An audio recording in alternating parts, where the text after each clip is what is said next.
ವಿಷ್ಣು ದೇವಸ್ಥಾನ ಇದು 12ನೇ ಶತಮಾನದಲ್ಲಿ ಈ ಗುಡಿ ಸ್ಥಾಪನೆ ಮಾಡಿದ್ದಾರೆ. 1117ರಲ್ಲಿ ಗುಡಿ ಸ್ಥಾಪನೆ ಆಗಿದೆ. ಅದೇ ಗುಡಿ ಸ್ಥಾಪನೆ ಆಗಿ 900 ವರ್ಷಗಳು ಈಗಾಗಲೇ ಕಳೆದಿದೆ. ಕರ್ನಾಟಕದಲ್ಲಿ ಹೊಯ್ಸಳರು ಆಳ್ವಿಕೆ ಮಾಡಬೇಕಾದ್ರೆ ಪ್ರಸಿದ್ಧ ರಾಜ ವಿಷ್ಣುವರ್ಧನ ಈ ಗುಡಿ ನಿರ್ಮಾಣ ಮಾಡ್ತಾರೆ.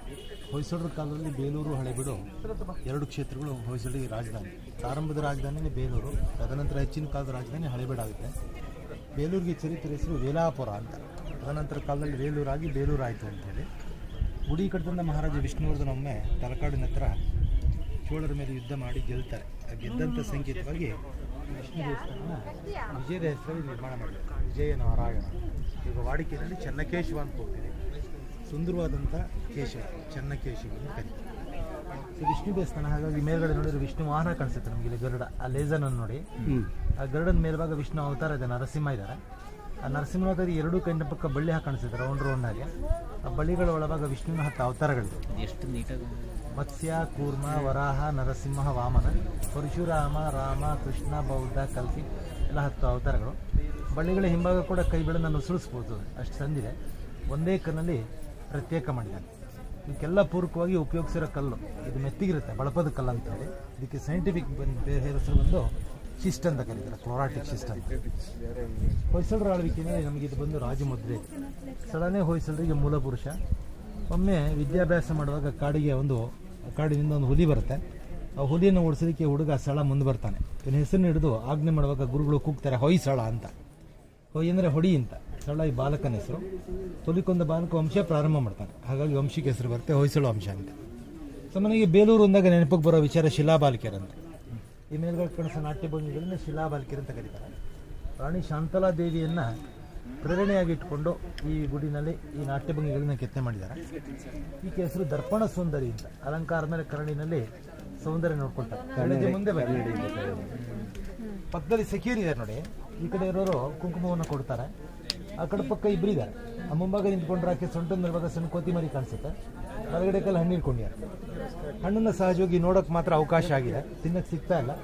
ಹಣ್ಣನ್ನು ಕಂಡು ನಿರಾಸೆದಂತ ಕೋತಿ ನಿರಾಸೆಯನ್ನು ವ್ಯಕ್ತಪಡಿಸುವಾಗ ಆ ಬಾಯಿನಲ್ಲಿ ಬೆಳೆ ಇಟ್ಕೊಂಡು ದ್ರಾಕ್ಷಿನ ದೂರದಲ್ಲಿ ನೋಡ್ತಾ ಇದೆ. ಅಂದರೆ ಕೋತಿ ನಿರಾಸೆ ಆಗಿದೆ, ಅದೇ ರೀತಿ ಸುಂದರಿಗೂ ಕೂಡ ನಿರಾಸೆ ಆಗಿದೆ ಅಂತ. ಆ ಕನ್ನಡಿ ನೋಡ್ತಾ ಇದ್ರೆ ಮನಸ್ಸಲ್ಲಿ ಸಂತೋಷ ಇಲ್ಲ. ಅಲಂಕಾರ ಮಾಡ್ಕೊಂಡು ಯಾರಿಗೋಸ್ಕರ ಕಾಯ್ತಿದ್ದಾರೆ. ಆ ಗಂಡ ಪ್ರೇಮಿ ಹತ್ತಿರದಲ್ಲಿಲ್ಲ. ಆ ಕನ್ನಡಿಯಲ್ಲೇ ಕಲ್ಪನೆ ಮಾಡ್ಕೊಂಡು ಕನಸು ಕಾಣ್ತಾರೆ ಅಂತ. ಅಂದರೆ ಕನ್ನಡಿಯಲ್ಲಿ ಕಾಣಿಸೋ ಪ್ರೇಮಿ ಚಿತ್ರ ಸುಂದರಿಗೆ ಎಷ್ಟು ಪ್ರಯೋಜನ, ಮಂಗನ ಹಣ್ಣು ಅಷ್ಟೇ ಪ್ರಯೋಜನ. ಒಂದು ಹೋಲಿಕೆ ಇಟ್ಟಿಯಾನೆ. ಅಲಂಕಾರಗಳು, ಆಭರಣಗಳು, ಆ ಕನ್ನಡಿ ನೋಡಿ ರೌಂಡ್ ಶೀಟ್ ಇದೆ, ಕ್ಲಾಂಪ್ ಇದೆ. ಯಾವುದು ವಸ್ತು ಸುತ್ತ ಎಲ್ಲ ಹಿಂದೆನೇ ಇತ್ತು. ಇತಿಹಾಸ ಪುನರಾವರ್ತನೆ ಆಗ್ತದೆ ಅಂತ. ಹಿಸ್ಟ್ರಿ ರಿಪೀಟ್ಸ್ ಇಟ್ಸ್ ಯಾಕಂದ್ರೆ ಸುತ್ತ ಹೋಗೋಣ.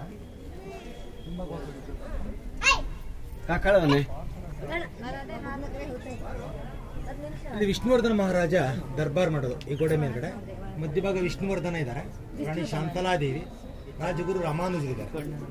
ಇಲ್ಲಿ ಗುಡಿ ಕಟ್ಟೋದಕ್ಕೆ ವಿಷ್ಣುವರ್ಧನ ಮಹಾರಾಜ ಪ್ರಾರಂಭ ಮಾಡ್ತಾರೆ. ಮೊಮ್ಮಗನ ಕಾಲಕ್ಕೆ ಕೆಲಸ ಪೂರ್ಣ ಆಗುತ್ತೆ. 103 ವರ್ಷಗಳು ತೊಗೊಂಡಿದ್ದಾರೆ. 103 ಇಯರ್ಸ್, 3 ಜನರೇಷನ್ಸ್ ತೊಗೊಂಡಿದ್ದಾರೆ. ಈಕೆ ಗಿಳಿ ಜೊತೆ ಮಾತಾಡ್ತಾರೆ, ಶುಕ ಭಾಷಿಣಿ ಅಂತ. ಹಿಂದಿನ ಕಾಲದಲ್ಲಿ ಸಮಾಜದಲ್ಲಿ ಒಂದು ಪತ್ರಗಳ ರವಾನೆ ಎಲ್ಲ ಪಕ್ಷಿಗಳ ಮುಖ್ಯನ. ಸಾಮಾನ್ಯ ಪತ್ರಗಳು ತಗೊಂಡೋಗಿ ಕೊಡುತ್ತೆ ಪಕ್ಷಿ. ಇಲ್ಲಿ ಗಿಳಿ ಮಾತಾಡತ್ತೆ ಅಂತ ಗಿಳಿ ತೋರಿಸಿದೆ, ಶುಕ ಭಾಷಿಣಿ ಅಂತ ಹೇಳಿ. ನೋಡಿ ಸುತ್ತ ಆನೆಗಳು ಕಾಣಿಸುತ್ತೆ ನಮಗೆ. ಸುತ್ತ ಆನೆಗಳನ್ನ ಎಣಿಸಿದ್ರೆ 644 ಆನೆಗಳಿದೆ. ಆನೆಗಳ ಉದ್ದೇಶ ಗುಡಿಯ ಬಾರ ಆನೆ ಹೊತ್ಕೊಂಡಿದೆ ಅಂತ. ಶಕ್ತಿಯ ಸಂಕೇತಕ್ಕೆ ಆನೆಗಳು, ಧೈರ್ಯದ ಸಂಕೇತ ಸಿಂಹಗಳು ಇಟ್ಟಾರೆ. ಅಲಂಕಾರಕ್ಕೆ ಬಳ್ಳಿಗಳು, ಯಕ್ಷರು, ಗಂಧರ್ವರು, ನಾಟ್ಯಭಂಗಿಗಳು. ಈ ಕಮದ ಮಧ್ಯಭಾಗ ಕಾಣಿಸೋ ಈ ಒಂದು ಕಿಟಕಿಗಳು ವಿಷ್ಣುವರ್ಧನ ಮಗನ ಕಾಲಕ್ಕೆ ಸೇರ್ಪಡೆ ಮಾಡಿದ್ದಾರೆ. ಮೊದಲು ಪೂರ್ಣ ಓಪನ್ ಇತ್ತು. ಈ ವಿಗ್ರಹ ವಸಂತ ನೃತ್ಯ ಅಂತ. ಉತ್ತರ ಭಾರತದಲ್ಲಿ ಹೋಳಿ ಹಬ್ಬ ಅಂತಾರೆ. ಆ ಕೈನಲ್ಲಿ ಪಿಚ್ಕಾರಿ ಮುರಿದು ಹಾಕ್ಬಿಟ್ಟಿದ್ದಾರೆ. ಇವರು ಪಿಚ್ಕಾರಿ ನೀರು ತುಂಬ್ತಾರೆ ನೋಡಿ. ಆ ಬಕೆಟು ಪಿಚ್ಕಾರಿ ಎಲ್ಲ ಕಾಣಿಸುತ್ತೆ. ಶತಮಾನಗಳ ಹಿಂದೆ ಬಳಕೆ ಇತ್ತು ಅಂತ. ಕೀರವಾಣಿ ಅಂತ. ಕೈ ಮೇಲ್ಗಡೆ ಪಕ್ಷಿ ಬಂದು ಕೂತ್ಕೊಂಡಿದೆ, ಪವಿತ್ರ ಎಡಗಡೆ ಕೈ ನಡಿದೆ. ಈ ಕಡೆ ಪಕ್ಕದಲ್ಲಿ ನಿಂತ್ಕೊಂಡ್ರು ಅಸಿಸ್ಟೆಂಟ್ ಹಾಕೊಂಡ್ರು ಶಾರ್ಟ್ಸ್ ನೋಡಿ, ಇದನ್ನ ಬರ್ಮುಡ ಅಂತೀವಿ. ಹಾಗೆ ಮರ್ಕಟ ಮೋಹಿನಿ ಅಂತ. ಸ್ನಾನ ಆದ್ಮೇಲೆ ಸೀರೆ ಉಡ್ಬೇಕಾದ್ರೆ ಪಕ್ಕದಲ್ಲಿ ಒಂದು ಕೋತಿ ಚೇಷ್ಟೆ ಮಾಡ್ತಾ ಇದೆ. ಆ ಸೀರೆನ ಎಳಿತಾ ಇದೆ. ಆ ಹೊಡೆ ಕೊಡೋಗ ಕೋತಿ ನೋಡುತ್ತೆ, ನಗುತ್ತೆ. ಶಿಲ್ಪಿಯ ಕಲ್ಪನೆ ನಿಜವಾದ ಕೋತಿ ಅಲ್ಲ, ಮನುಷ್ಯನ ಮನಸ್ಸನ್ನ ಕೋತಿ ಹೋಲಿಸ್ಯಾನೆ. ಸೌಂದರ್ಯ ನೋಡುವಂಥ ಒಂದು ಮನಸ್ಸು ಬದಲಾಗಬಾರ್ದು. ಆವಾಗ ಬದಲಾದ್ರೆ ಬುದ್ಧಿ ಕೂಡ ಕೋತಿಯ ಕೆಲಸ ಮಾಡುತ್ತೆ. ಮನಸ್ಸು ಮರ್ಕಟ. ಕೆತ್ತನೆ ಮಾಡಿದಂಥ ವಿಗ್ರಹದಲ್ಲಿ ಕೆಲವೊಂದರಲ್ಲಿ ತಗಡೆ ಪೀಠದ ಮೇಲೆ ಶಿಲ್ಪಿ ಹೆಸರು ಬರ್ಕೊಂಡಿದ್ದಾರೆ. ಅವ್ರ ಪೂರ್ಣ ವಿಲಾಸನ ಬೇಕಾದ ಶಿಲ್ಪಿಗಳು ಕೆತ್ತನೆ ಮಾಡಿದ್ದಾರೆ. ದೇವಸ್ಥಾನ ಕಟ್ಟಕ್ಕೊಬ್ಬ ಮುಖ್ಯ ಶಿಲ್ಪಿ ಇರಬೇಕು. ಅವ್ರನ್ನ ಜಕಣಾಚಾರಿ ಅಂತ ಕರೀತಾರೆ, ಚೀಫ್ ಆರ್ಕಿಟೆಕ್ಟ್. ಕೇಶಿ ಶೃಂಗಾರಿ. ಸ್ನಾನ ಮೇಲೆ ಜನ ಆಡಿಸೋದು. ತ್ರಿಭಂಗ ನಾಟ್ಯ. ದೇವನಾಗ 3 ಕಡೆ ಬಗ್ಸಿಯಾರ. ಒಂದ್ಸಲಿ ಶರೀರ ತಿರುಗಿ ನಿಂತಾಗ ಹಾರ ಕೂಡ ಹಾರ ಬಂದು ತೊಡೆಮೊಮ್ಮಗ ನಿಂತ್ಕೊಂಡು ಅಲ್ಲಾಡ್ತಾ ಇದೆ, ಆ ಕಲ್ಪನೆ ಇಟ್ಟಿದೆ. ಭೈರವಿ ಅಂತ ಎಡಗಡೆ ಒಂದು ತ್ರಿಶೂಲ ಇದೆ, ಮೇಲ್ಗಡೆ ತುದಿನಲ್ಲಿ ತಲೆಬುರುಡೆ ಇದೆ, ಹೊರಗಡೆ ಎಲ್ಲ ಫುಲ್ ಖಾಲಿ ಮಾಡಿದ್ದಾರೆ ಟೊಳ್ಳು. ಒಂದು ಕಡ್ಡಿನ ಒಂದು ಕಡೆ ತೆಗೆದು ಇನ್ನೊಂದು ಕಡೆ ಹಾಕ್ಬೋದು, ಒಂದೊಂದು ಕಡೆ ತೆಗಿಬೋದು. ಡಮರುಗ ಬಾರಿಸ್ತಾರೆ. ಆ ಡಮರುಗ ದಾರ ಡಿಸೈನ್ ನೋಡಿ ಹೇಗಿದೆ, ಪ್ಲಾಸ್ಟಿಕ್ ದಾರ ಇದ್ದಾಗೆ. ದಾರಗಳ ಮಧ್ಯಭಾಗ ಬೆರಳ ಮಧ್ಯಭಾಗ ಎಲ್ಲ ಗ್ಯಾಪ್ ಇಟ್ಟಿದ್ದಾರೆ, ಟ್ವಿಸ್ಟೆಡ್ ನೈಲಾನ್ ರೋಪ್ ಅಂತ. ಇನ್ನು ಕೆಲವೊಂದು ಡ್ರೆಸ್ ನೋಡಿ,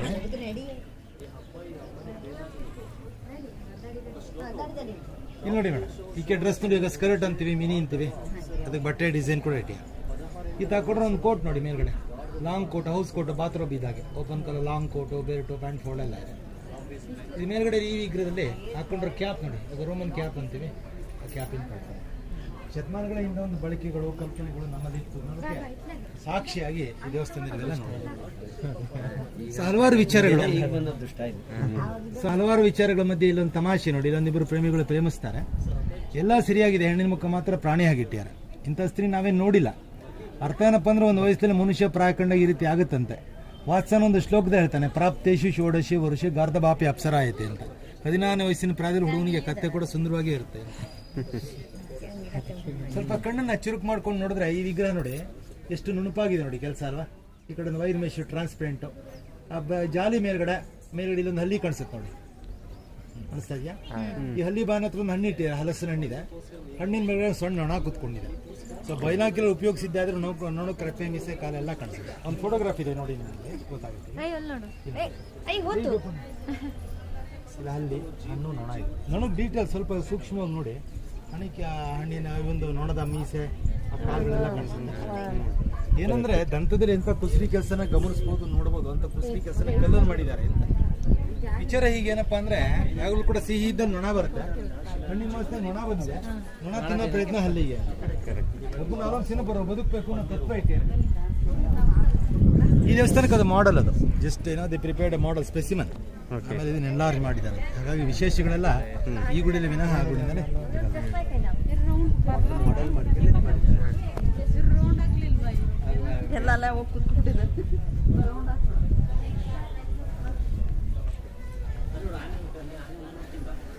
ಈ ಮೇಲ್ಗಡೆ ಸನಲ್ಲಿ ಸ್ತಂಭಗಳ ಮಧ್ಯಭಾಗ ಮಲ್ಲ ಯುದ್ಧ ನಡೀತಾ ಇದೆ, ಕುಸ್ತಿ ಪೈಲ್ವಾನ್ಗಳಿದ್ದಾರೆ, ರಾಜರು, ಪ್ರೇಕ್ಷಕರಿದ್ದಾರೆ.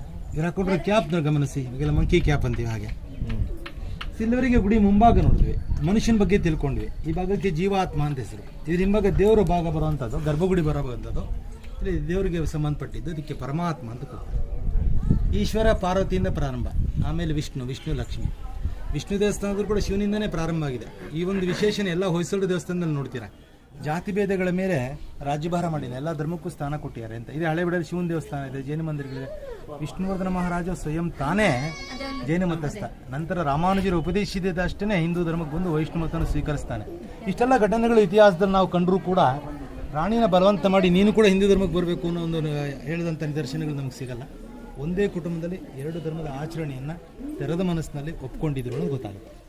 ವಿಜ್ಞಾನ ಬೆಳೀತಾ ಇದೆ, ಮನೆ ಮೇಲ್ಗಡೆ ಮನೆ ಕಟ್ತೀವಿ. ಇದೊಂದು ಭಾಗನ ಬಿಲ್ಡಿಂಗ್ ಆಗಿ ನಾವು ಕಲ್ಪನೆ ಮಾಡ್ಕೊಂಡ್ರೆ ಮನೆಗೆ ಮದುವೆ ಅಂತ ground floor, first floor, front ಬಾಲ್ಕನಿಗಳು, ಸಿಟ್ಔಟು, ಸೀಲಿಂಗ್ ನೋಡಿ ಸರಿಯಾಗಿದೆ, ಫಾಲ್ ಸೀಲಿಂಗ್ಗಳು, ನಟ್ಗಳು, ಬೋಲ್ಟ್ಗಳು, ವಾಷರ್ ಕಲ್ಪನೆ, ಕಿಟಕಿ ಬೇಕು ಗಾಳಿ ಬೆಳಕಿಗೆ. ನಾವು ಹಿಂದಿನವ್ರು ನಾವು ದೊಡ್ಡರು ಅಂತ ಅನ್ಕೊಂತೀವಿ ಅಷ್ಟೇ, ಅವ್ರು ನಮ್ಗೇನೆ ಬುದ್ಧಿ ಅಂತ. ಇವಾಗ ನಮ್ಗೆ 1 ಪೈಸಾ ಬುದ್ಧಿ ಅಷ್ಟೇ.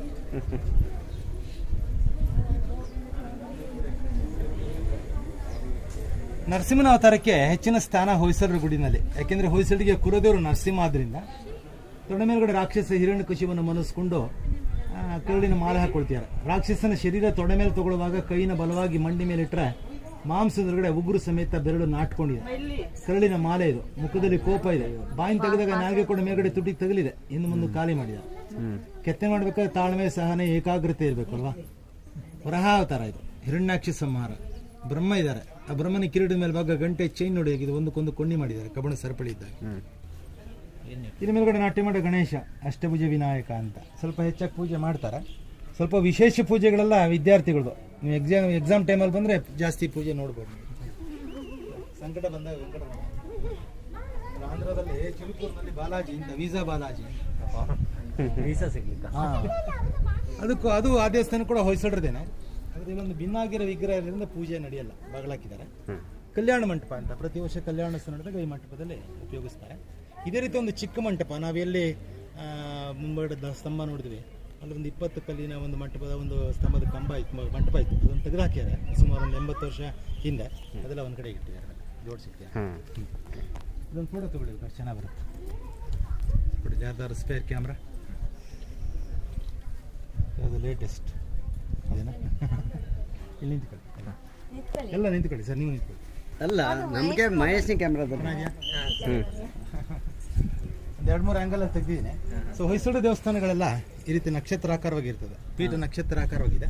ಆ ಪೀಠಕ್ಕೆ ಮೂಲೆಗಳು ಕಾರ್ನರ್ಸ್ ಏನಿದೆ ಅದಕ್ಕೆ ತಕ್ಕ ಹಾಗೆ ಈ ಗೋಡೆಗಳು, ಮೇಲ್ಗಡೆ ರೂಫು ಕೂಡ. ಗುಡಿ ಕಟ್ಟೋ ಪದ್ಧತಿನಲ್ಲಿ ಇದನ್ನು ವೇಸರ ಅಂತ ಕರೀತಾರೆ. ನಾಗರ, ದ್ರಾವಿಡ, ವೇಸರ, ವೇಸರ ಪದ್ಧತಿ. The fusion of first and second. ಇದೊಂದು ಸೀತಾಮಾತೆ ಅಂತ, ಅದು ನಮ್ಮ ಜನಗಳಿಗೆ ಇದು ಅದೊಂದು ಮಾಡ್ರನ್ ಲೇಡಿ. ಯಾಕೆ ಅಲಂಕಾರ ಎಷ್ಟು ಚೆನ್ನಾಗಿದೆ ನೋಡಿ, ಗುಂಗೂರು ಕೂದಲಿದೆ, ಬೆಂಡೋಲೆಗಳಿದೆ, ಮಲ್ಲಿಗೆ ಮಗ್ಗು, ತಲೆ ತುರುಬು, ಅಜಂತ ಹೇರ್ ಸ್ಟೈಲ್ ಅಂತ ಟೇಪ್ ಹಾಕ್ಕೊಳ್ತಾರೆ ಅಸಿಸ್ಟೆಂಟ್ಗಳು.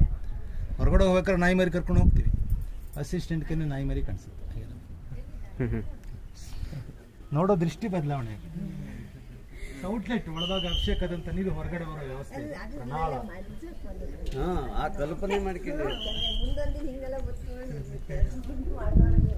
ಮಹಾಭಾರತನಲ್ಲಿ ಅರ್ಜುನ ಗೊತ್ತಲ್ಲ, ಅರ್ಜುನ ಮತ್ಸ್ಯೇಂದ್ರನ ಭೇದಿಸ್ತಾ ಇರೋದು ದ್ರೌಪದಿಯನ್ನು ಮದುವೆ ಆಗ್ಬೇಕಾದ್ರೆ ಸ್ವಯಂವರದಲ್ಲಿ. ಈ ವಿಗ್ರಹ ಹಾಳಾಗಿದೆ, ಕಾರಣ ಏನಂದ್ರೆ ಎಡಗಡೆ ಒಂದು ಬಿಲ್ಲಿತ್ತು, ಆ ಬಿಲ್ಲನ್ನು ಹೊಡೆದ್ರೆ ತೆಳ್ಳಿಗಿದ್ದರಿಂದ ಶಬ್ದ ಬರೋದು, ಸರಿಗಮ ಅಂತ. ಜನಕ್ಕೆ ಇದೇ ಕೆಲಸ, ಒಬ್ಬರು ನೋಡೋದು 10 ಜನಕ್ಕೆ ಹೇಳೋದು, ಮೇಲ್ಗಡೆ ಬರೋದು, ಹೊಡೆಯೋದು, ಟೆಸ್ಟ್ ಮಾಡೋದು ಮಾಡಿ ಆ ಬಿಲ್ಲನ್ನೆಲ್ಲ ಮುರಿದು ಹಾಕಿದ್ದಾರೆ. ಕಡೆಗೆ ಯಾರೋ ಹೇಳಿದ್ದಾರೆ ಅರ್ಜುನ ಶರೀರದಲ್ಲೂ ಸೌಂಡ್ ಬರುತ್ತೆ ಅಂತ, ಹಾಗಾಗಿ ಅದನ್ನು ಟೆಸ್ಟ್ ಮಾಡಿದ್ದಾರೆ, ಎಲ್ಲ ಹಾಳಾಗಿದೆ ಅಂತ. ಯಾವ ಮಟ್ಟಕ್ಕೆ ಹೋಗಿತ್ತು ಇದನ್ನು ಟೆಸ್ಟ್ ಮಾಡೋದು ಅಂತಂದ್ರೆ, ಇದನ್ನ ಟೆಸ್ಟ್ ಮಾಡೋಕ್ಕೋಸ್ಕರ ಒಂದು ಏಣಿ ಕೊಟ್ಟಿದ್ರಂತೆ ಡೊನೇಷನ್. ಕೇಶವ ವರಹ ಅವತಾರ ಹಿರಣ್ಯಾಕ್ಷನ ಸಂಹಾರ ಮಾಡಿ ಬೂದಿಯನ್ನು ರಕ್ಷಿಸಿರೋದು. ವಿಷ್ಣುವಿನ ಪಾದಗಳಿದು. ಒಳಭಾಗ ದೇವರ ದರ್ಶನ ಆಗದೇ ಇದ್ರೆ ಜನ ಬಂದಿಲ್ಲಿ ಪಾದ ನೋಡ್ತಾರೆ, ವಿಷ್ಣುವಿನ ಪಾದ. ಬಂದ ನಂತರ ಯಾರು ಕೂಡ ನಿರಾಸೆ ಆಗಿ ಹೋಗ್ಬಾರ್ದು, ಎಲ್ಲರೂ ಕೂಡ ಸಂತೋಷವಾಗಿ ಹೋಗ್ಬೇಕು ಅನ್ನೋ ಉದ್ದೇಶ ಅಲ್ಲ. ಈಗ ಗರ್ಭಗುಡಿ ಅಂಕಣ ಮುಗಿದು ಮತ್ತೆ ಮುಂಭಾಗ ಬರ್ತಾ ಇದೆ.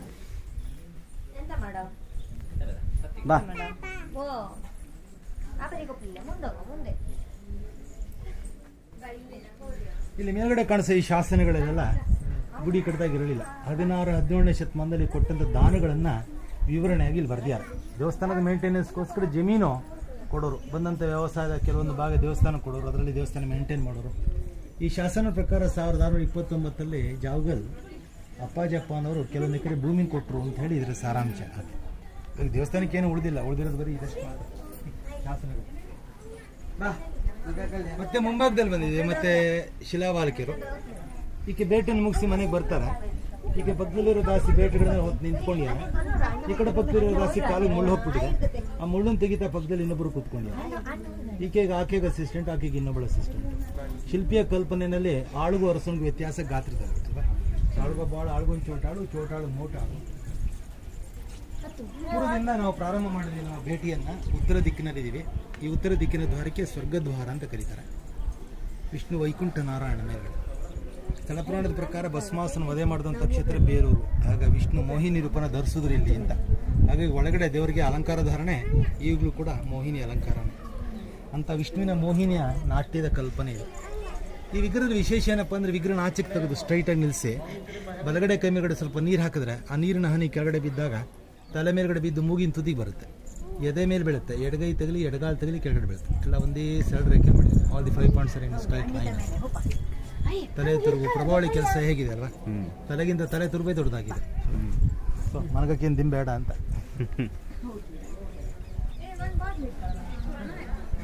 ಈ ದೇವಸ್ಥಾನ ನೋಡಿದಾಗ ನಮಗೆ ಸುಲಭವಾಗಿ ಅರ್ಥ ಆಗುತ್ತೆ. ಮುಂಭಾಗದಲ್ಲಿರೋ ಗೋಪುರ ಈ ಗುಡಿ ಕಟ್ಟಿದ ನಂತರ ಕಟ್ಟಿದ್ದಾರೆ ಅಂತ. ಅಂದರೆ ಹೊಯ್ಸಳರ ಕಾಲದಲ್ಲಿ ಗೋಪುರ ಕಟ್ಟೋ ಪದ್ಧತಿ ಇರಲಿಲ್ಲ.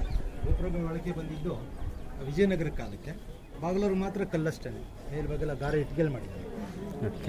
ಕೆಲವೊಂದು ಹೇರ್ ಸ್ಟೈಲ್ಗಳನ್ನು ನೋಡ್ತಾ ಹೋದ್ರೆ ಈಕೆ ಹೇರ್ ಸ್ಟೈಲ್ ನೋಡಿ. ಬನ್ನಿ ಮೇಡಮ್, ನಾನು ಹಿಂಗೆ ನೋಡ್ಕೊಂಡು ಇವಾಗಿನ ಬಾಪ್ಕಟ್ಟಿನ ಕಲ್ಪನೆ ನೋಡಿ.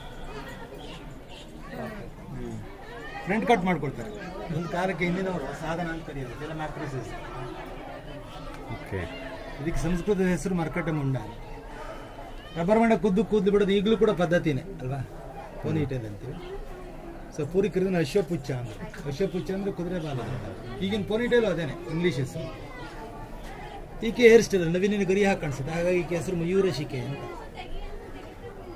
ಕುರವಂಜಿ ಬಾರಿಸುವಂಥ ಕುರವಂಜಿ ಆ ಒಂದು ಶಾಸ್ತ್ರ ಹೇಳುವಂಥದ್ದು, ಆ ತಲೆ ತಿರುಗು ಆ ಸೂರ್ಯಕಾಂತಿ ಹೂವಿನಾಗೆ. ಈಕೆ ನಾಗವೇಣಿ ಅಂತ, ಯಾಕೆಂದರೆ ಕೂದಲು ಉದ್ದವಾಗಿದೆ ನಾಗವೇಣಿ. ಆ ಬಲ್ಗಡೆ ಕಾಣಿಸೋ ಒಂದು ಗಂಟಿನ ಮೇಲ್ಗಡೆ ತುದಿಯಂಡಿ ಜಡೆಗೆ ಆ ಹೇರ್ ಬ್ಯಾಂಡ್ ಕೂಡ ನೋಡೋದು. ಕಾಲು ಬಿದ್ದೋದಂಥ ಉಂಗುರನ ಸಖಿ ಕೊಡ್ತಾ ಇದ್ದಾರೆ. ಶಿಲ್ಪಿಯ ಕಲ್ಪನೆ ಉಂಗುರವನ್ನು ಕೊಡೋಕೆ ಹೊಟ್ಟಾಗ ಸಡಿಲವಾದಂಥ ಬಳೆ ಜಾರಿ ಕೆಳಗಡೆ ಬಂದಿದೆ ಆ ಕಲ್ಪನೆ. ಪುರುಷ ವಿಗ್ರಹ ಇದು. ಡಮರುಗ ಬಾರಿಸ್ತಾರೆ. ಆ ಡಮರುಗ ಬಾರಿಸಿದಾಗ ಏನಾಗುತ್ತೆ ಅಂದರೆ ಹೆಚ್ಚಾಗಿ ಹೊಡೆತಕ್ಕೆ ಸಿಕ್ಕಿದಾಗ ಸವಿಯುತ್ತೆ. ಆ ಸೌತವನ್ನು ಕಲ್ಲಲ್ಲೇ ತೋರಿಸ್ತಾನೆ, ಸ್ವಲ್ಪ ಹಳ್ಳ ಬಿದ್ದಿದೆ, ಚರ್ಮ ಸವಿಯುತ್ತೆ ಅನ್ನೋ ಕಲ್ಪನೆ. ಮನೆ ಕಟ್ಟಬೇಕಾದ್ರೆ ಇವಾಗ ವಾಸ್ತುವಿನ ಕಲ್ಪನೆಯಲ್ಲಿ ಕಟ್ತೀವಿ. ವಾಸ್ತು ಪ್ರಕಾರ ಪೂರ್ವ ದಿಕ್ಕಿಗೆ ಮನೆ ಅಥವಾ ದೇವಸ್ಥಾನ ಇದ್ದರೆ ಈಶಾನ್ಯ ದಿಕ್ಕಿನಲ್ಲಿ ಕೊಳ ಇರಬೇಕು ಅಂತ, ಸಂತಿ ಕಡೆ ಇರಬೇಕು. ಆಗ್ನೇಯ ದಿಕ್ಕಿನಲ್ಲಿ ಅಡುಗೆ ಮನೆ ಇರಬೇಕು. ಹಾಗಾಗಿ ಅಗ್ನಿ ಮೂಲ, ಇದು ದೇವಮೂಲ. ಎಲ್ಲ ಗುಡಿನಲ್ಲಿ ವಿಷ್ಣು ರೂಪಗಳಿರ್ತದೆ. ವಿಷ್ಣುವಿನ ಪುರುಷೋತ್ತಮ ಅಂತ ಕೂಗ್ತಾರೆ.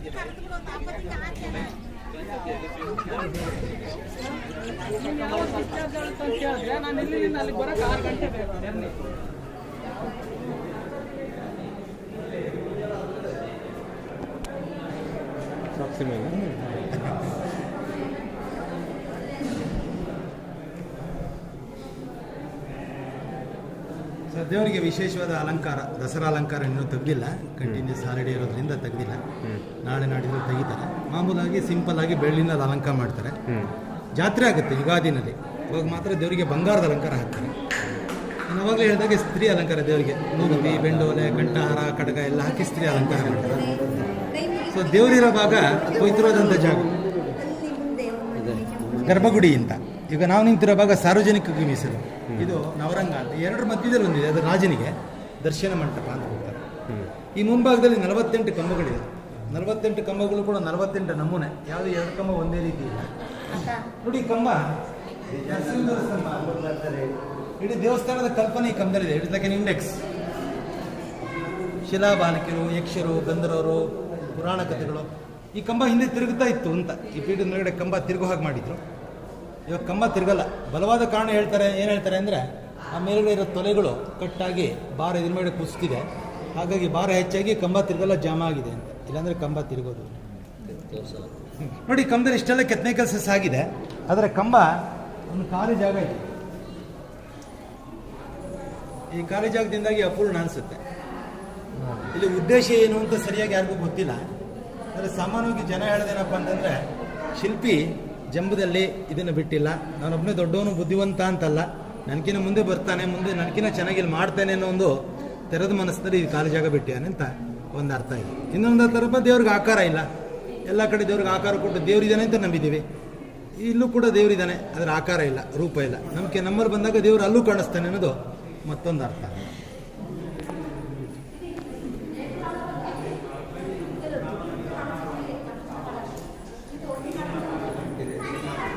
ಮೇಲ್ಗಡೆ ಸೀಲಿಂಗ್ ಎಷ್ಟು ಅದ್ಭುತವಾಗಿದೆ ನೋಡಿ. ಬಹಳ ಅಪರೂಪ.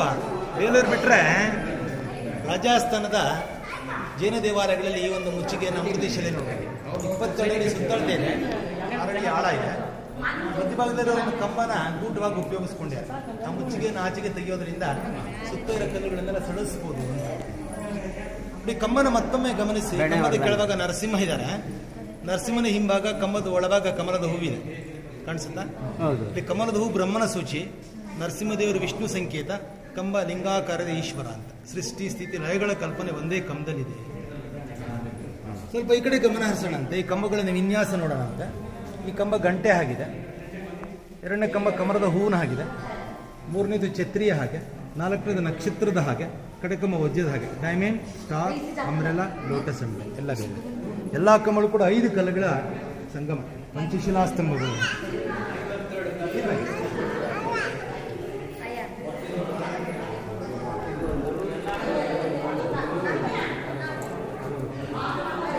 ಎಲ್ಲ ಹಾಳಾಗಿದೆ, ಜವಾಬ್ದಾರಿಯಿಂದಾಗ ಮಾಡಿದ್ದಾರೆ. ಈ ಕಂಬದಲ್ಲಿ ವಿಷ್ಣುವಿನ ಒಂದು ಮೋಹಿನಿಯ ಕಲ್ಪನೆಯನ್ನು ನಾವು ಗಮನಿಸ್ಬೋದು. ಗರುಡ ವಾಹನ ಕಂಡಾಗ ವಿಷ್ಣು ಅಂತ ಒಪ್ಕೋಬೋದು. ಸುಂದರವಾಗಿರೋ ಸ್ತ್ರೀಯ ಲಕ್ಷಣಗಳನ್ನು ಇಲ್ಲಿ ಇಟ್ಟಾರೆ. ಶಿಲ್ಪಿ ಯಾವುದೋ ಒಂದು ವಿಗ್ರಹಣ ಕೆತ್ತನೆ ಮಾಡ್ಬೇಕಾದ್ರೆ ತನ್ನದೇ ಆದಂಥ ಒಂದು ಕಲ್ಪನೆಗಳಿರ್ತದೆ, ಅದಕ್ಕೆ ಅಳತೆಗಳಿರ್ತದೆ. ಅಳತೆ ಪ್ರಕಾರನೇ ಮಾಡಬೇಕು. ಸಪ್ತತಾಳ ಅಥವಾ ನವತಾಳ ಪದ್ಧತಿ ಅಂತೇಳಿ ಸಪ್ತತಾಳದಲ್ಲಿ ಇದನ್ನು ಮಾಡಿದ್ದಾರೆ. ಒಂದು ತಾಳ ಅಂದರೆ ಒಂದು ಹಸ್ತ. ಈ ಹಸ್ತ ಏನು ಬರುತ್ತೆ ಅದೇ ಅಳತೆ ಮುಖ ಇರಬೇಕು. ಇಲ್ಲಿ ಕೈ ಹಾಳಾಗಿರೋದ್ರಿಂದ ಕಾಲನ್ನು ತಗೊಳ್ಳೋಣಂತೆ. ಈ ಕಾಲಿನ ಉದ್ದ ಎಷ್ಟಿದೆ ಅಷ್ಟೇ ಮುಖ ಇರಬೇಕು. ಸೊ ಮೂಗು ಅಂದ ಕೊಡುತ್ತೆ. ಆ ಮೂಗಿನ ಅಳತೆ ಮುಖದ 3ನೇ ಒಂದು ಭಾಗ ಇರಬೇಕು. ಮೂಗಿನ ಉದ್ದ, ಹಣೆ ಅಗಲ, ತುಟಿ ಗದ್ದದ ಅಳತೆ ಒಂದೇ ಇರಬೇಕು. ಮುಖದ ಉದ್ದ ಅಳತೆ ಶರೀರದ 7ನೇ ಒಂದು ಭಾಗ ಇರಬೇಕು. ಹುಬ್ಬು ಬಿಲ್ಲಿನ ಆಗಿದೆ, ಕಣ್ಣು ಮೀನಿನ ಆಗಿದೆ, ಸುಂದರವಾದಂಥ ಮುಖಭಾವ, ಕಾಮಾಕ್ಷಿ, ಮೀನಾಕ್ಷಿ, ಚಂದ್ರಮುಖಿ. ತೆಳ್ಳನೆಯ ಒಂದು ಶರೀರದಲ್ಲಿ ಸಣ್ಣ ಸೊಂಟ ಇರಬೇಕು, ನಾಟ್ಯಕ್ಕೆ ಅನುಕೂಲ ಆಗೋದು, ಸಿಂಹಕಟ್ಟಿ. ನಾವು ಭಾರತೀಯರಾಗಿ ಹಿಂದೂಗಳಾಗಿ ಸಾಮುದ್ರಿಕದಲ್ಲಿ ನಮ್ಮ ನಂಬಿಕೆ ಇದೆ. ಈ ಸಾಮುದ್ರಿಕ ಪ್ರಕಾರ ಕಾಲಲ್ಲಿ 2ನೇ ಬೆರಳು, ಹೆಬ್ಬೆಟ್ಟಿನ ಪಕ್ಕದ ಬೆರಳು ಸ್ವಲ್ಪ ಉದ್ದ ಇದ್ದರೆ ಇಂಥವರಲ್ಲಿ ಅಧಿಕಾರ ಧೈರ್ಯ ಜಾಸ್ತಿ ಅಂತ, ಸ್ವಲ್ಪ ಕಮಾಂಡ್ ಆರ್ಡರ್ ಮಾಡ್ತಾರೆ ಅಂತ. ಬಹುಶಃ ಈ ವಿಚಾರದಲ್ಲಿ ಹುಡುಗ ಮಾತ್ರ ಮದುವೆಗಿಂತ ಮುಂಚೆ ನೋಡ್ಕೋಬೇಕು ಅಂತ. ಏನೇ ಮಾಡಿದ್ರೆ ಹಣೆ ಬರ ತಿನ್ನಕ್ಕಾಗಲ್ವೇ? ಕಿರೀಟದ ಕೆಲಸ ನಡಿ ಸರ್. ಸೊ ಇದೆಲ್ಲ ಗ್ಯಾಪ್ಸ್ ಇದೆ, ಲೈಟ್ ಪಾಸ್ ಆಗುತ್ತೆ. ಪೂರ ಆರ್ಪಾಟ ಎಲ್ಲ ಮುತ್ತು ಪೋಣಿಸ್ದಾಗೆ ಅಲ್ವಾ?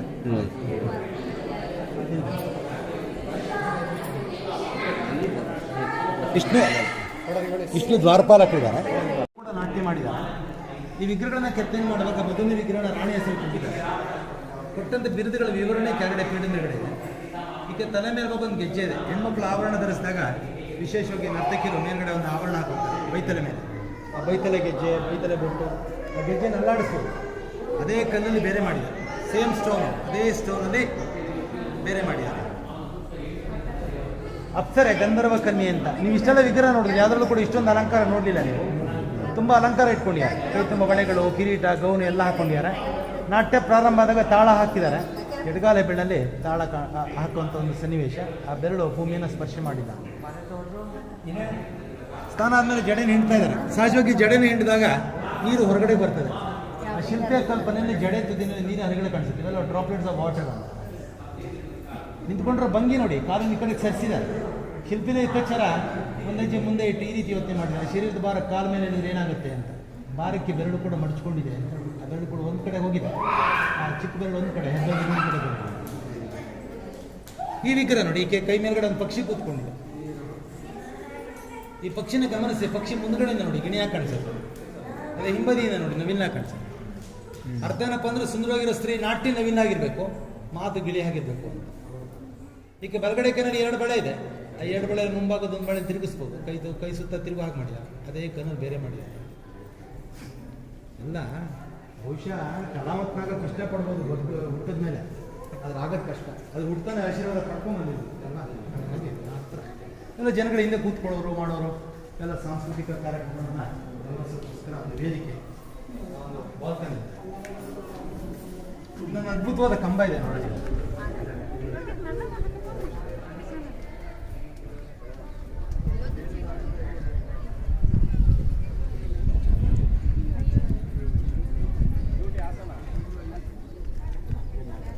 ಕಾರಲ್ಲೂ ಇದೆಯಾ?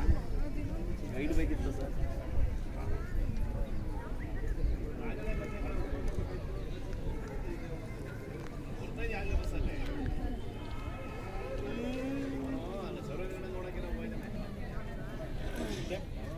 ಸಾಮಾನ್ಯವಾಗಿ ದೇವಸ್ಥಾನ ಮುಂಭಾಗ ಧ್ವಜಸ್ತಂಭಗಳಿರ್ತವೆ. ಆಗ್ನೇಯ ದಿಕ್ಕಿನಲ್ಲಿ ದೀಪಸ್ತಂಭ ಇರ್ತದೆ. ಇಲ್ಲಿ ಹಿಂದೆ ದೀಪ ಹಚ್ಚೋರು, ಸುತ್ತ ಸಾರ ಹಾಕೊಂಡೋಗಿ ಮೇಲ್ಗಡೆ ಕಾರ್ತಿಕ ದೀಪ ಹಚ್ಚೋರು. ಆ ಮೇಲ್ಗಡೆ ಆ ಗಿಡ ಏನು ಕಾಣಿಸ್ತಾ ಇದೆ ಅಲ್ಲೊಂದು ಹಣತೆ ಇದೆ. ಅದು ಮತ್ತು ಚೌಕಟ್ಟುಗಲ್ಲಿ ಮಾತ್ರ ಬೇರೆ, ಮಿಕ್ಕಿದ್ದೆಲ್ಲ ಒಂದೇ ಕಲ್ಲು. ಅಂದಾಜು ಅಳತೆ 42 ಅಡಿ ಇದೆ. ಅಂದಾಜು ತೂಕ ಒಂದು 15 ಟನ್ ಇದೆ. ವಿಚಾರ ಏನಂದರೆ, ಕಂಬ ಸುಮ್ಮನೆ ತೊಗೊಂಡೋಗಿ ಪೀಠದ ಮೇಲೆ ಇಟ್ಟಿದ್ದಾರೆ. ನಾವು ನಿಂತ್ಕೊಂಡಾಗೆ ಕಂಬ ನಿಂತ್ಕೊಂಡಿದೆ. ಇದಕ್ಕೆ ಯಾವುದೇ ಬೈಂಡಿಂಗ್ ಮೆಟೀರಿಯಲ್ ಇಲ್ಲ, ಕೆಳಗಡೆ ಕನೆಕ್ಷನ್ ಇಲ್ಲ, ಫ್ರೀ ಸ್ಟ್ಯಾಂಡಿಂಗ್ ಪಿಲ್ಲರ್ ಇದೆ. ಗ್ರಾವಿಟಿ ಮೇಲ್ಗಡೆ ನಿಂತ್ಕೊಂಡಿದೆ ಅಂತ. ನ್ಯೂಟನ್ ಹೇಳೋಕ್ಕಿಂತ ಮುಂಚೆ ಗ್ರಾವಿಟಿ ಕೆಲಸ ಮಾಡ್ತಾ ಇತ್ತು, ಅದು ನಮಗೆ ಗೊತ್ತಿತ್ತು. ಹೇಳುವಾಗ ಆಗಲ್ಲ ಜಾಸ್ತಿ ಇದೆ, ಹೋಗ್ತಾ ಕಿರಿದಾಗಿದೆ. ಸೆಂಟರ್ ಆಫ್ ಗ್ರಾವಿಟಿ ಮಧ್ಯದಲ್ಲಿ ಬರುತ್ತೆ, ಭಾರ ಕೆಳಗಡೆ ಬೀಳುತ್ತೆ. ಒಂದು ಸುಲಭ ಸರಳ ವಿಜ್ಞಾನೇಂದ್ರ ರೀತಿಯ. ಮತ್ತಷ್ಟು ವಿಶೇಷ ಅಂದರೆ ಕಂಬ 3 ಮೂಲೆಗಳಷ್ಟೇ ನಿಂತ್ಕೊಂಡಿದೆ, 3 ಸೈಡ್ಸು. ಒಂದು ಸೈಡ್ ಟಚ್ ಆಗಿಲ್ಲ. ಇಲ್ಲಿ ಬನ್ನಿ, ಹೌದು ಅಂದರೆ ಪೂರ್ಣ ಪೇಪರ್ ಹೋಗುವಂಥ ಕಂಬ ಇದೆ. ಅದು ಲೇಪಾಕ್ಷಿನಲ್ಲಿದೆ, ಆಂಧ್ರ ಪ್ರದೇಶ. ಅದು ಮೇಲ್ಗಡೆ ಸಪೋರ್ಟ್ ಇದೆ, ನೇತಾಕಿದ್ದಾರೆ, ಹ್ಯಾಂಗಿಂಗ್ ಪಿಲ್ಲರ್. ಅದು ಇದು ಸ್ಟ್ಯಾಂಡಿಂಗ್ ಪಿಲ್ಲರ್. ಫ್ರೀ ಸ್ಟ್ಯಾಂಡಿಂಗ್ ಪಿಲ್ಲರ್ನಲ್ಲಿ ಒಂದು ಕಡೆ ಗ್ಯಾಪ್ ಇದೆ ಅನ್ನೋದು. ಅದು ಇಷ್ಟು ಎತ್ತರವಾದ ಕಂಬಕ್ಕೆ ಅದನ್ನು ಇಲ್ಲಿ ಕಾಣುತ್ತಾ ಈಗ? ಕರೆಕ್ಟ್. ಅಂದರೆ ಕಂಬ ತರಬೇಕಾದ್ರೆ ಯಾವ ಟ್ರಕ್ ಇತ್ತು, ಯಾವ ಕ್ರೇನ್ ಇತ್ತು, ಯಾವ ಮಿಷನರಿಗಳಿತ್ತು, ಎಲೆಕ್ಟ್ರಿಸಿಟಿ ಇತ್ತು, ಒಳ್ಳೆ ರೋಡ್ ಇತ್ತು, ಹೇಗೆ ತಂದ್ರು ಹೇಗಿಟ್ರೆ ಎಲ್ಲ ಆಶ್ಚರ್ಯ. ನಮ್ಮಲ್ಲಿ ಇಷ್ಟೆಲ್ಲ ಇದ್ರು ಕೂಡ ಧರ್ಮಸ್ಥಳದಲ್ಲಿ ಬಾಹುಬಲಿ ವಿಗ್ರಹ ತೊಗೊಂಡ್ಬೇಕಾದ್ರೆ ಎಷ್ಟು ಕಷ್ಟಪಟ್ಟು ಧರ್ಮಸ್ಥಳ ಈ ಒಂದು ಹುಸೇನ್ ಸಾಗರ ಹೈದರಾಬಾದ್ನಲ್ಲಿ ಬುದ್ಧನ ವಿಗ್ರಹ ತೊಗೊಂಡ್ಬೇಕಾದ್ರೆ ಮುಳುಗಿಸಿದ್ವಿ ನಾವು. ತೆಗಿಯಕ್ಕೆ ಆಗ್ಲಿಲ್ಲ ನಮ್ಮ ಕಡೆ ಜಪಾನ್ ಅವ್ರು ತಗೊಟ್ರು. ಇವೆಲ್ಲ ನೋಡ್ಬಿಟ್ಟು ನಾವು ಮಾತ್ರ ಬುದ್ಧಿವಂತರಲ್ಲ, ನಮ್ಮ ಹಿರಿಯರು ಮಾತ್ರ ಬುದ್ಧಿವಂತರು ಅನ್ಕೋಬಾರ್ದು, ನಮ್ಮನ್ನು ನಾವೇನು ಹವಳೇನ ಮಾಡ್ಕೋಬಾರ್ದು, ನಾವು ಬುದ್ಧಿವಂತರೇನೆ. ಏನಂದರೆ ಒಂದು ವಿಚಾರ, ಈ ಕಂಬ ಇಡೋಕ್ಕಿಂತ ಮುಂಚೆ ಗಾಳಿ ಬೀಸುವಂಥ ಒಂದು ಒತ್ತಡ ಗೊತ್ತಿಲ್ಲದೇ ಇದ್ದಿದ್ರೆ, ಅರ್ಥಕ್ವೇಕ್ ಪಾಯಿಂಟ್ ಗೊತ್ತಿಲ್ಲದೇ ಇದ್ದರೆ ಕಂಬ ಬಿದ್ದೋಗಿಲ್ಲ.